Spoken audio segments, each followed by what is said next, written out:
Hi, I'm Dean. I started reading a book a couple of weeks ago, and it's really cool, and I want to share it with you. So this video is basically me reading some of this book to you. It's by a dude called Krishnamurti. Here's the thing that it's about. It's called "This Light in Oneself: True Meditation." Um, Now it's transcripts of some of his seminars and stuff like that. So I don't think he wrote it. But the cool thing is, what it's really about is thoughts and duality and presence. And I like reading this sort of shit because there are things that I know that I know, and people that know what I mean, that is hard to put into words. And there are a few dudes like this guy who manages to explain it in words pretty well. Because basically, as soon as you put knowing into words, it's no longer knowing, and it's a translation that your brain's done to try and communicate this knowing, which is extremely limiting. And you know, it's I say this a lot. It takes something that's infinite and makes it finite.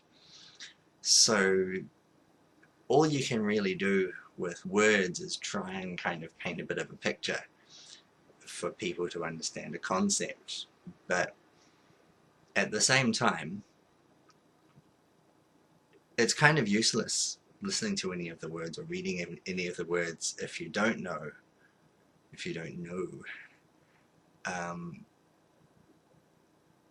But at the same time, if you do know, then it's also useless reading the words. So there's really no point to reading a book like this, or even listening to me reading it, because if you know, you know, and if you don't know, you don't know.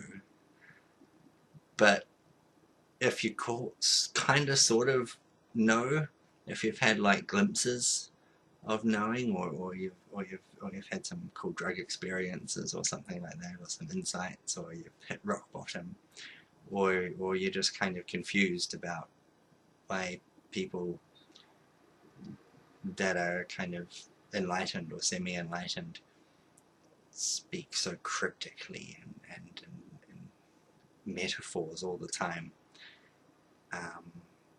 So I'm hoping that the parts of this that I'm going to start reading are going to help enlighten you a little bit on the concept of thought, self-awareness, and duality, and really what that knowing shit's all about. If that's okay, you can turn it off if you like. It doesn't really make a difference to me right now, does it?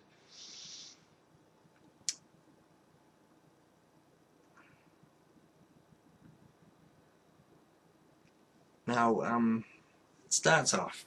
I don't even know how much of this I'll read. I may only read a little bit or run out of breath. A new consciousness and a totally new morality are necessary to bring about a radical change in the present culture and social structure. This is obvious, yet the left and the right and the revolutionary seem to disregard it. Any dogma, any formula, any ideology is part of the old consciousness. They are the fabrications of thought whose activity is fragmentation. The left, the right, the center. This activity will inevitably lead to bloodshed of the right or of the left, or to totalitarianism. This is what is going on around us.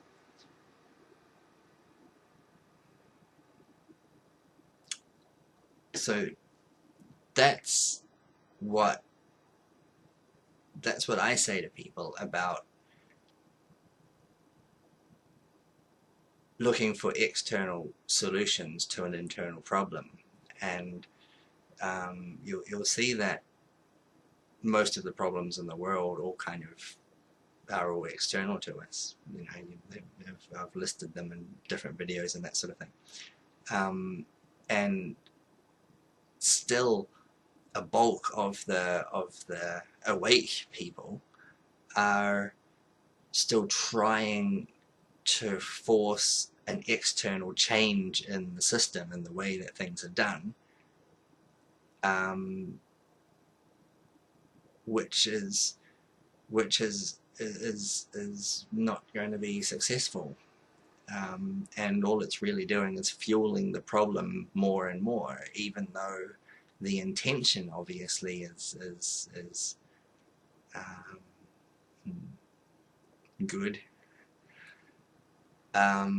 The action is incorrect, and that's a problem.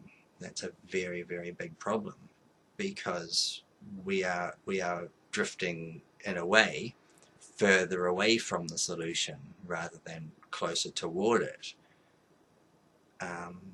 which is part of the deception, of course. You know, if you look at this dude Krishnamurti talking at the UN, I'll try and link a video to that underneath this one.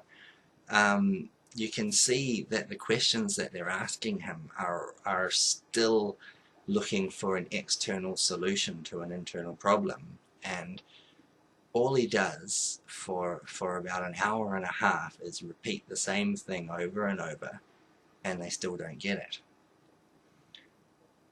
And that's kind of the position that I'm in when I'm working with people and trying to teach and guide people as well. Is kind of people that have access. We all have access, but people that have, I guess, more readily available access to this universal knowing, which is really easy.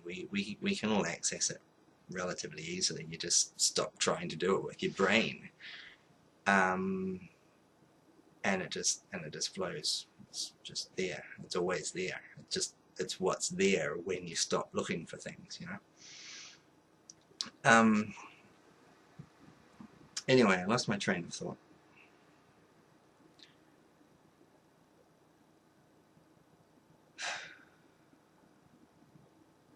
One sees the necessity of social, economic, and moral change, but the response is from the old consciousness, thought being the principal actor.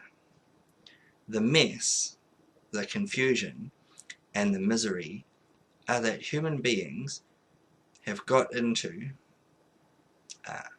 the mess, the confusion, and the misery that human beings have got into are within the area of the old consciousness, and without changing that profoundly, every human activity, political, economic, or religious, will only bring us to the destruction of each other and of the earth. This is so obvious to the sane.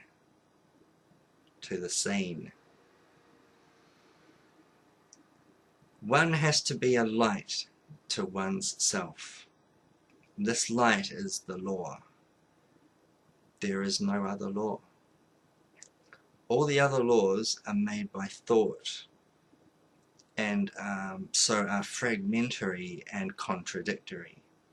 To be a light to oneself is to not follow the light of another, however reasonable, logical, historical, and however convincing. You cannot be a light to yourself if you are in the dark shadows of authority, of dogma, of conclusion.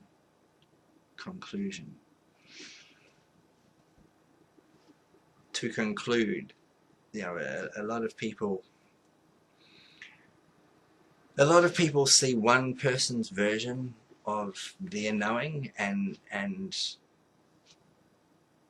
like a dude like this, for example, or a lot of other spiritual teachers or gurus and that sort of thing, they put out there in words their interpretation. And if a person likes that interpretation as their favorite interpretation of the same thing that everyone's been talking about, everything's all about the same thing, really. Ultimately, you connect the dots, it all boils down to the same shit. What people do is they choose, this is the one truth. This is finally this one person is the one person that's got the one truth. Everything else is invalid because this is the one truth, and that's what I'm settling with, and this is where I'm ending. And people end their search, and they just follow that, and they memorize shit. They memorize the words from the books, and they regurgitate it, spouting it off as truth. But it's not. It's just one individual's attempt at interpreting it.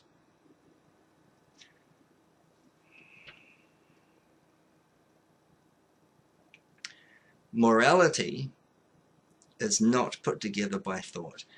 It is not the outcome of environmental pressure. It is not of yesterday, of tradition. Morality is the child of love, and love is not desire and pleasure. Sexual or sensory enjoyment is not love. Freedom is to be a light to oneself. I think he's repeating himself a little bit here, but I do that too. Then it is not an abstraction, a thing conjured up by thought. Actual freedom is freedom from dependency, attachment, from the craving for experience. Freedom from the very structure of thought is to be a light in oneself. In this light, all action takes place, and thus it is never contradictory. Contradiction exists only when that light is separate from action, when the actor is separate from action. The ideal, the principle, is the barren movement of thought, and it cannot coexist with this light. One denies the other. When the observer is, this light, this love, is not. Make sense of that. The structure of the observer is put together by thought, which is never new, never free. There is no how, no system, no practice. There is only the seeing that is the doing. You have to see, not through the eyes of another. This light, this law, is neither yours nor that or of another. There is only light. This is love.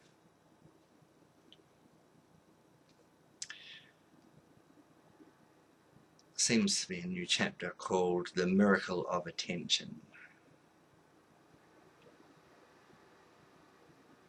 We can put away all ideas, concepts and theories and find out for ourselves if there is something sacred. Not the word, because the word is not the thing. The description is not the described. To see if there is something real, not an imagination, not something illusory, fanciful, not a myth, but a reality that can never be destroyed, a truth that is abiding. To find that out, to come upon it, all authority of any kind, especially spiritual, must be totally set aside, because authority implies conformity, obedience, acceptance of a certain pattern. A mind must be capable of standing alone, of being a light to itself. Following another, belonging to a group, following methods of meditation laid down by an authority, by tradition, is totally irrelevant to the one who investigates into the question of whether there is something external, timeless, something that is not measurable by thought, something something that operates in our daily life. If it does not function as part of our daily life, then meditation is an escape and is absolutely useless. All this implies that one must stand alone. There is a difference between isolation and aloneness, between loneliness and being able to stand by yourself clearly, unconfused, uncontaminated. We are concerned with the whole of life, not one segment of it, one fragment of it, but the whole of what you do, what you think, what you feel, how you behave. As we are concerned with the whole of life, we cannot possibly take a fragment that is thought, and through thought resolve all of our problems. Thought may give authority to itself to bring all the other fragments together, but thought has created these fragments. We are conditioned to think in terms of progress, of gradual achievement. People believe in psychological evolution, but is there such thing as the me? Psychologically achieving anything other than the projection of thought. This is something that he goes into quite a bit in the UN speech thing. It's quite cool. I strongly recommend it. It's probably going to be shorter, probably longer than this video. But then again, the rate that I'm going, probably not. To find out if there is something that is not projected by thought, that is not an illusion, a myth, we must ask whether thought can be controlled, whether thought can be held in abeyance, whether thought can be suppressed so that the mind is completely still. Suppressed. Control implies the controller and the controlled, doesn't it? Who is the controller? Is that not also created by thought? One of the fragments of thought which has assumed authority as the controller. If you see the truth of that, then the controller is the controlled.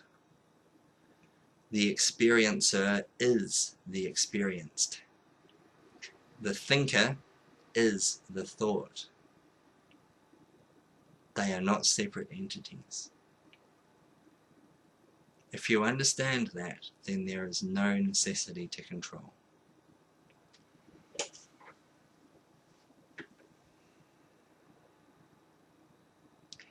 That's the letting go thing that people talk about.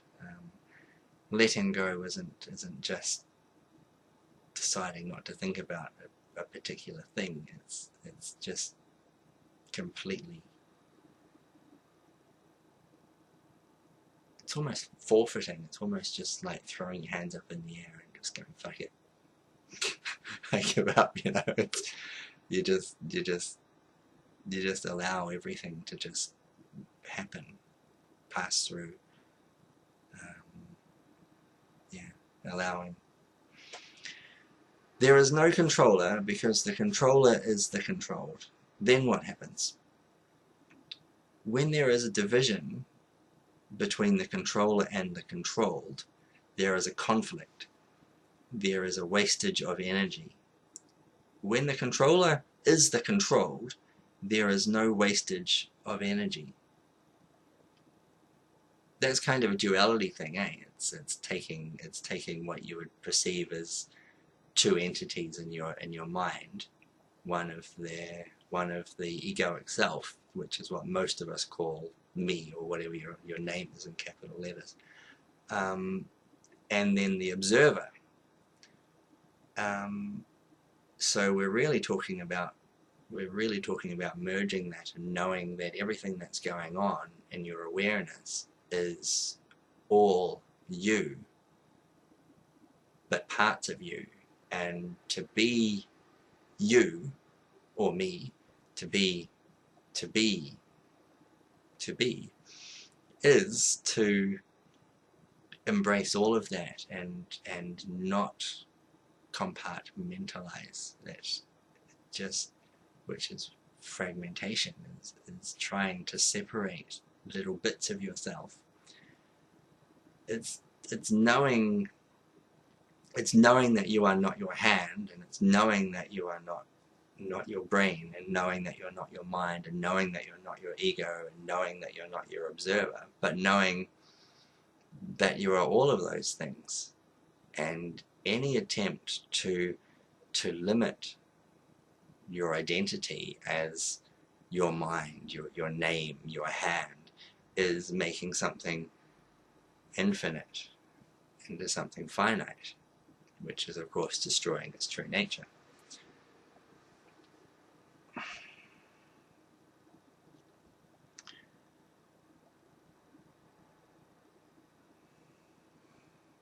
Then there is the accumulation of all that energy that has been dissipated in suppression, in resistance, brought about through the division as the controller and the controlled. When there is no division, you have all that energy to go beyond that which you thought must be controlled. There's a crap load of teachings that are about killing the ego and suppressing the ego and detaching yourself from the ego and trying to quiet the ego and that sort of thing, and that's implying the same error in duality perception. It's still saying one part of you is you and one part of you is not you.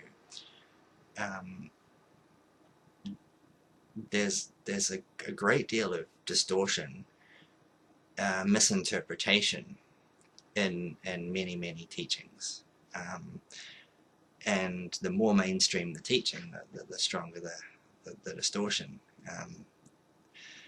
That's kind of what that's about. So, like, when you try to suppress the egoic mind, that's just one fragment of your consciousness trying to battle against another fragment of your consciousness. And this is the same principle as like the protests and things, or the attempts to choose a left-wing government over a right-wing government, or something like that. It's just two fragments of itself fighting against each other, and this is just causing clashes again and again and again. You've got energy over here and you've got energy over here, and they're just like, Urgh. Do you know what I mean? Probably this dude explains it better than me. I should shut up.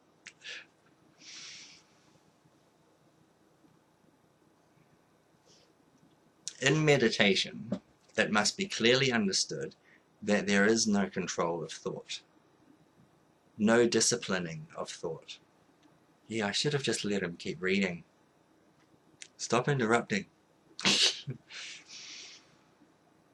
No disciplining of thought, because the one who disciplines thought is a fragment of thought. The one who controls thought is a fragment of thought. If you see the truth of that, then you have all the energy that has been dissipated through comparison, through control, through suppression, to go beyond what actually is. We are asking whether the mind can be absolutely still, because that which is still has great energy. What do they call that in science? Potential energy, isn't it? Which is the maximum potential.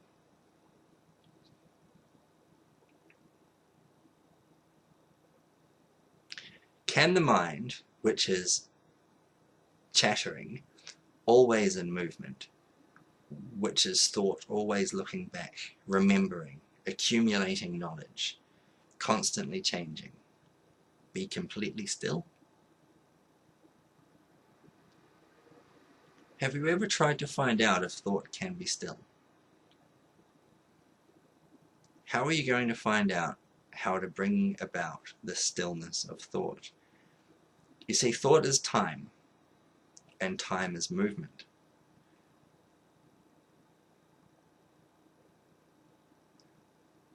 Time is measurement.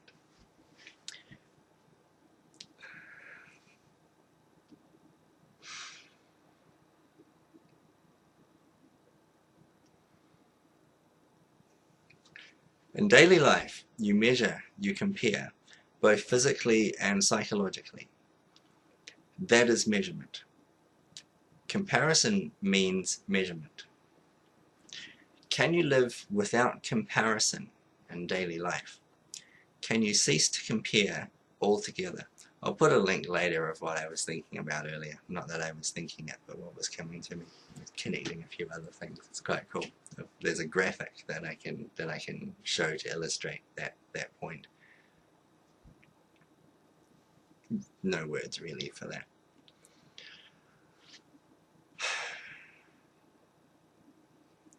Quite cool, really.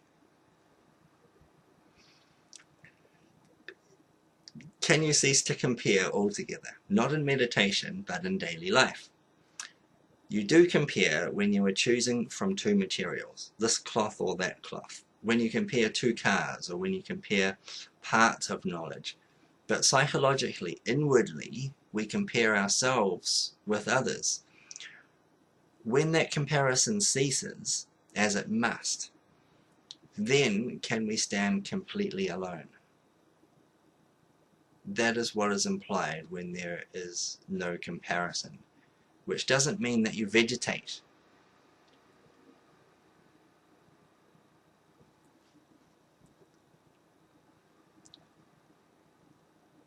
When that comparison ceases, as it must, then can we stand completely alone. That is what is implied when there is no comparison, which doesn't mean that you vegetate. Now, when I've been talking to people about trying to explain why participating in a big protest and trying to force like legislation to change the way that a business operates or something, or to change something in the system, when I suggest to people that that's really not going to solve anything, you know, we're just looking at the external band-aids on symptoms, because the core problem and the core solution are all internal, and that's what this book is all about. You know, like this shit this dude says, man, is the key, is the solution to all the world's problems. All the world's problems. Like all of the world's problems. And people don't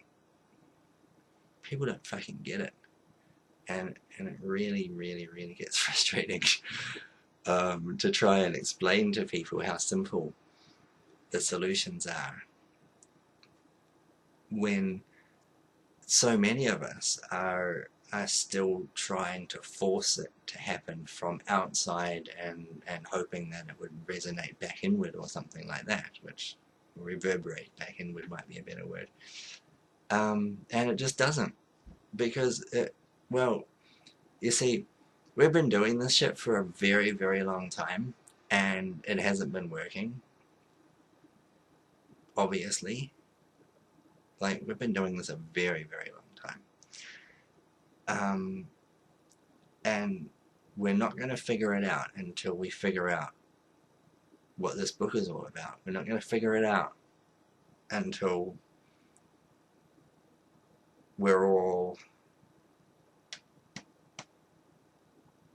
a light to oneself each, and then, you know, the solution is exposed and the problem is gone. Just like that. It's quite simple. You don't have to do anything. You don't have to do anything. Doing something is projecting your idea, your thought of something outward to go, okay, this is wrong with the system, and if I do this, then this is going to change the system and the system's going to be better. And if, hang on, my screensaver's just popped up. And if, you see, that's what this is about. See, it's often interpreted as do nothing when teachers like myself and Krishnamurti here are saying stuff like this. No, it doesn't mean to vegetate. It doesn't mean just sit there and do nothing. It doesn't mean give up and let the government do this and let the corporations do that and let the police do this and all that sort of stuff. It doesn't mean stop and just let it all happen and just watch ourselves get slaughtered and suppressed the way that we have been. No, it doesn't mean that. It doesn't mean do nothing.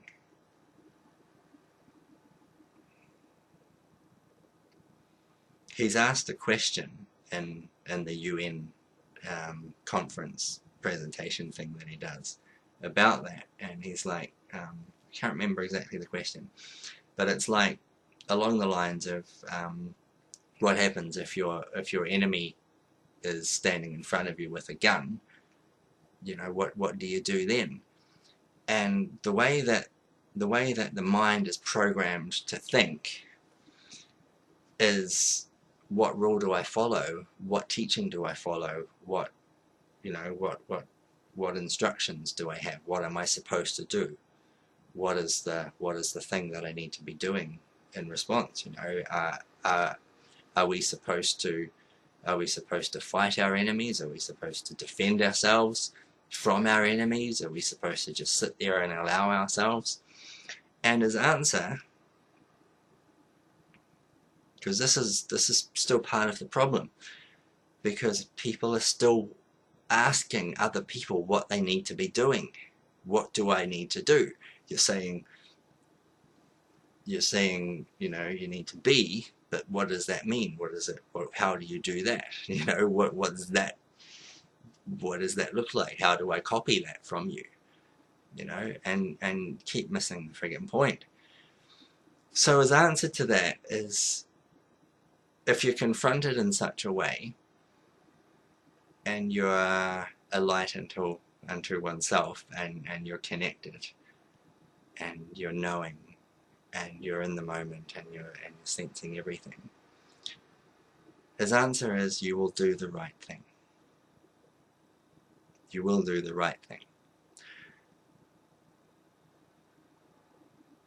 And like half the people listening would be like, okay, so what's the right thing then? What do we do then? And you miss the point again. It doesn't matter.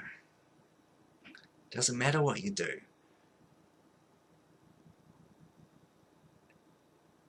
When you're alive, in every moment, you just do the right thing in every moment, whatever that may be. You know, the right thing for you in a moment like that, with the example, might be to fight the opponent, or the right thing might be to run. You know, doesn't really matter, but what you will do at that particular moment in time is the right thing if you are connected to everything. So it doesn't mean that you vegetate. So in daily life, can you live without comparison? Do it once, and you will find what is implied in that. Then you throw off a tremendous burden, and when you throw off a burden that is unnecessary, you have energy. Have you ever given attention to something totally? This is cool. Are you giving attention to what the speaker is saying? Or are you listening with a comparative mind that has already acquired certain knowledge and is comparing what is being said to what you already know.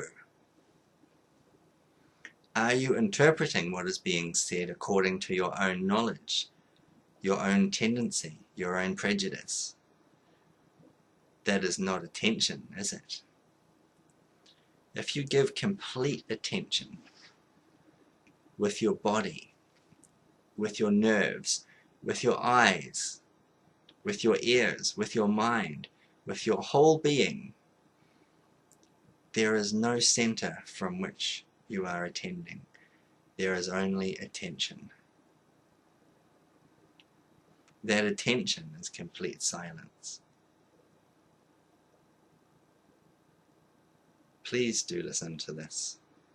Nobody is going to tell you all these things, unfortunately. So please give your attention to what is being said, so that the very act of listening is a miracle of attention. In that attention there is no border, there is no frontier, and therefore there is no direction. There is only attention, and when there is that attention, there is no me and you. There is no duality.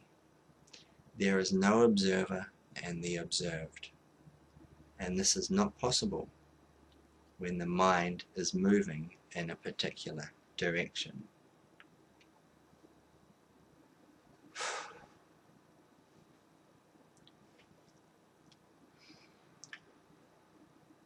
When you're paying attention like that, when all of your senses and all of your being are sensing everything, every movement, every feeling, every color and smell and everything, you are so overwhelmed with sensory stimulus just from sitting in a quiet room alone with no noise. You hear your breathing, and you hear the most subtle sounds, and you feel the most subtle kind of movements of wind, of energy floating around and waving, and you taste the nothingness in your mouth, if you haven't eaten for a while, and all of these things just sitting there, breathing, heart beating. You feel your body pulsing. You feel your organs all functioning, and you start feeling your cells tingling. This is ecstasy. This is just nirvana. It's just bliss. Nothing else matters.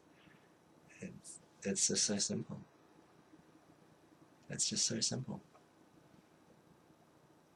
And so beautiful. Oh, so beautiful. We are educated and conditioned to move according to directions, from here to there. We have an idea, a belief, a concept, a formula that there is a reality, that there is a bliss, or that there is bliss, that there is something beyond thought, and we fix that as a goal to reach enlightenment, to become enlightened, as an ideal, a direction, and you walk in that direction. When you walk in a direction, there is no space.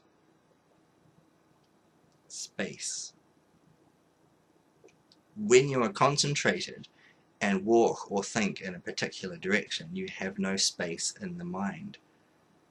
You have no space when your mind is crowded with attachments, with fears, with the pursuit of pleasures. The pursuit of pleasures, that's what I was talking about in the previous tangent.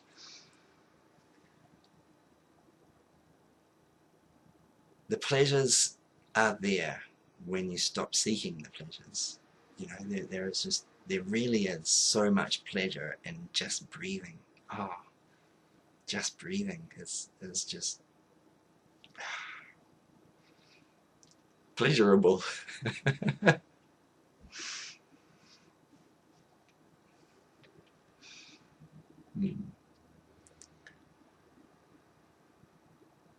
With the pursuit of pleasures, with the desire for power, position, then the mind is overcrowded, it has no space. Space is necessary, and where there is attention, there is no direction, but rather space. Now, meditation implies no movement at all. That means the mind is totally still. It is not moving in any direction. There is no movement, movement being time, movement being thought. If you see the truth of it, not the verbal description of it, but the truth, which cannot be described, then there is that quiet, still mind. And it is necessary to have a quiet mind. But not in order to sleep longer or do your job better or to get more money. Most people's lives are empty, poor. Although they may have a great deal of knowledge, their lives are poor, contradictory, not whole, unhappy. All that is poverty.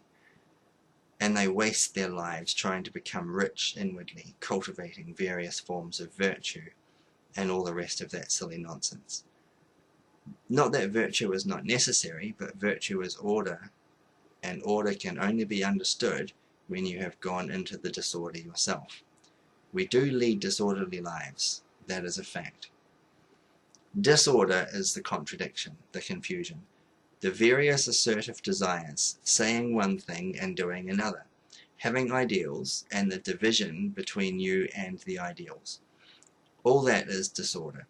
And when you are aware of it and give your whole attention to it, out of that attention comes order, which is virtue, a living thing, not a thing contrived, practiced, and made ugly.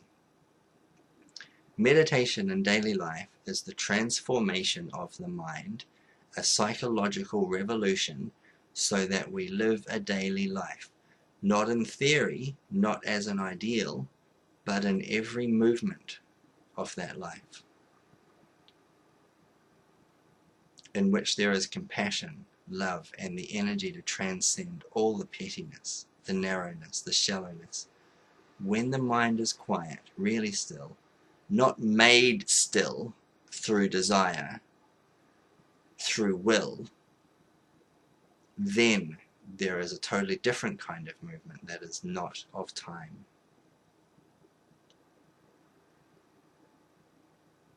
You know, to go into that would be absurd. It would be a verbal description and therefore not real. What is important is the art of meditation. One sense of the word art is to put everything in its right place, putting everything in our life, in our daily life, in the right place, so that there is no confusion. And when there is order, righteous behavior, and a mind that is completely quiet in our daily life, then the mind will find out for itself whether there is the immeasurable or not. Until you find that which is the highest form of holiness, life is dull, meaningless. And that is why right meditation is absolutely necessary, so that the mind is made young, fresh, innocent. Innocent means not able to be hurt. All that is implied in meditation that is not divorced from our daily living. In the very understanding of our daily living, meditation is necessary. That is, to attend completely to what you are doing. When you talk to somebody, the way you walk, the way you think, what you think. To give your attention to that is part of meditation. Meditation is not an escape. It is not something mysterious. Out of meditation comes a life that is holy, a life that is sacred, and therefore you treat all things as sacred.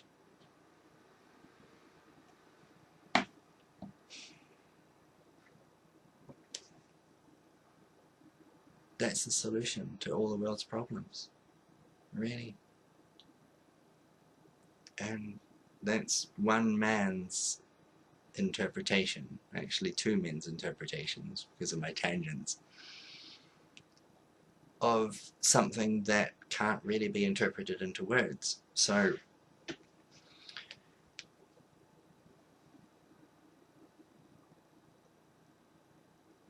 try and understand it in principle and see why the external solution can't work and why it doesn't really matter what we do. It really doesn't matter what we do. What matters is how we see, how we perceive what we do. Then we find we do what is right anyway. That's basically the message. Thank you very much for listening. I'm glad you tuned in and sat through all that nonsense. All right, bye-bye.